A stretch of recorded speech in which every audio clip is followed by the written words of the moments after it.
What's up guys, welcome back to another video. In this video, I'll be showing you how to transfer crypto from Metamask to Trust Wallet. So if you're looking for a way to transfer your crypto from Metamask to Trust Wallet, so this one is very easy. Now since we want to transfer to Trust Wallet, we first need to get the address that we want to send to our crypto. So go ahead and open up Trust Wallet here. And from here, you want to go and choose the receive option that you see here. Now from here, you could go ahead and click on the backup secret phrase here just to make sure that you secure your account. But for now, let's go and click on proceed anyway. And you want to go ahead and choose the crypto that you want to receive. Now also keep in mind which network you're using. So for example, if you're sending BNB here, make sure that you're using the BNB smart chain as well. Let's go and click on BNB as an example and click on copy. Next is we want to access Metamask. Let's go open up Metamask here. And let's go ahead and click on the send option.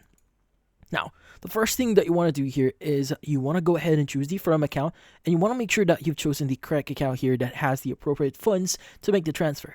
But in here, you want to go to 2 and just basically enter or paste the address that you want to send to. Now from here on, you could go and choose the crypto. So in this case, we are using BNB that use the BNB or BNB smart chain network here. So let's go and choose that one. And from here on, you just need to provide some details. So in this case, you want to make sure that you have enough. Go and enter the amount that you want to send here, but click on continue and agree to a few things or approve the transaction itself and sign it. And you should be able to send, or in this case, receive your crypto into your Trust Wallet.